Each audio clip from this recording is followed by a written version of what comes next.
Actually বিৰোধীৰ বৈঠক বুলি ক'ব নোৱাৰি।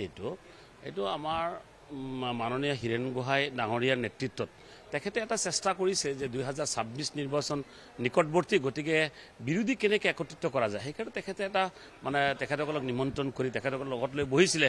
আৰু সেই বৈঠকত আমি নিমন্ত্ৰণ পোৱা নাই। UDF য'ত নেকি আপোনাৰ 15জন চিটিং বিধায়ক আছে, আজিৰ দিনতো বহুত পঞ্চায়ত প্ৰেচিডেণ্ট, কাউন্সিলৰ, ৱাৰ্ড মেম্বাৰ বহুত আছে। আৰু এই দলৰে প্ৰায় 18জন বিধায়ক আপোনাৰ জিকিছিলে। ছেকেণ্ড লাৰ্জেষ্ট দল বুলি ক'ব আছিল এটা সময়ত। বিৰোধীৰ ভূমিকা আমি কংগ্ৰেছৰ দিনত পালন কৰিছিলোঁ। 3জন MP আছিলে। গতিকে আমাক নিমন্ত্ৰণ কৰিব লাগিছিলে, আমি এইটো আশাবাদী আছিলোঁ। গতিকে চাওক কথাটো হৈছে বুদ্ধিজীৱী পেনেলসকলে মাতা নাই, হয়তো মাতিব, আজি মাতা নাই কালি মাতিব। তেখেতসকলে আশা আমাৰ 100% আছে। লগতে আৰু এটা কথা কি জানে, তাতেই কংগ্ৰেছৰ মাজতে কিছু আপোনাৰ বুদ্ধিজীৱী আছে যিসকল নেকি আপোনাৰ ডিক্টেশ্যন দি আছে আপোনাৰ BJP ফালৰ পৰা। তেখেতসকলক বিচৰা নাই আপোনাৰ এলায়েন্সটো হওক বুলি, তেখেতসকলে বিচৰা নাই। 2-4-5জন আছে তেনেকৈ লিডাৰ যিসকলে এটা কংগ্ৰেছৰ মাজতে আছে।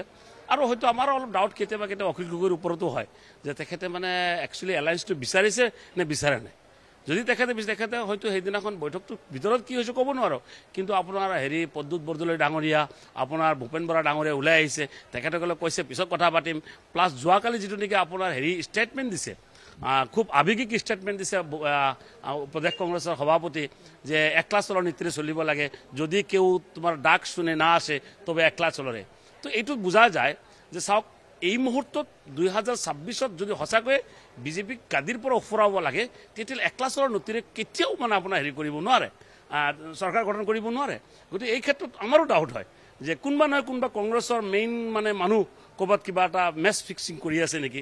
একলা চলৰ নীতিৰে কেতিয়াও কৰিব নাই। তাৰ উদাহৰণ বহুত দেখা পালে আপোনালোকে। দিল্লীত নিৰ্বাচন কি হৈ গ'ল, 0 হৈ গ'ল। গতিকে অসমত যদি আচলতে পৰিৱৰ্তন বিচাৰিছে, তেতিয়াহ'লে সকলোৱে মিলি সমিল আগুৱাই গ'লে নিশ্চিতভাৱে চৰকাৰ আহিব, BJPক উফৰাব পৰা যাব। চাওক, আমাৰ কথাটো হৈছে যে আমাক এইটো আমি আচৰিত কথা যে আমাক যি দলৰ নেকি 15জন বিধায়ক আছে, তেখেতসকলক এৰি তেখেতসকলে কেনেকৈ এলায়েন্স কৰিব খুজি আছে সেইটো তেখেতসকলে বুজি পাব। আৰু চাওক, আমি গোটেই বিৰোধী ঠিক কৰিব নোৱাৰোঁ, এইটো অসম্ভৱ কথা। কাৰণ যদি কোনোবাই যে মেচ ফিক্সিঙৰ কাৰণে মাননীয় মুখ্যমন্ত্ৰী ডাঙৰীয়া ডিক্টেশ্যন চলি আছে, আমি এইটো ঠিক কৰিব নোৱাৰিম, এইটোতো অসম্ভৱ কথা। কিন্তু আমি ঠিক আছোঁ। যোৱাবাৰ চাওক, নিৰ্বাচনত 2021 চনৰ এলায়েন্সত অলপ হ'লেও আমি আগুৱাইছিলোঁ, কিন্তু আমাৰ ফলটো ভাল হৈছিলে। আমাৰ প্ৰায় 53-54জন বিধায়ক জিকিছিলে। আৰু আপোনাৰ চৰকাৰ গঠন কৰিব মাত্ৰ 10জন বিধায়কৰ দৰকাৰ আছিলে। গতিকে যোৱাবাৰ যদি আপোনাৰ লুৰিণজ্যোতি গগৈক আৰু আপোনাৰ অখিলক যদি ৰখা গ'লেহেঁতেন, তেতিয়া যোৱাবাৰ চৰকাৰ হ'লেহেঁতেন। হিমন্ত বিশ্ব শৰ্মা ডাঙৰীয়া মুখ্যমন্ত্ৰী হ'ব নোৱাৰিলেহেঁতেন। আৰু মুখ্যমন্ত্ৰী হোৱাৰ কাৰণে যিটো ফৰ্মুলা, এইটো লুৰিণজ্যোতি ডাঙৰীয়া আৰু আপোনাৰ অখিল গগৈয়ে পাতি দিছে। গতিকে এইবাৰ কি কৰে দেখা যাওক। আমি আশাবাদী যে আমাক মাতিলে ভাল হ'ব।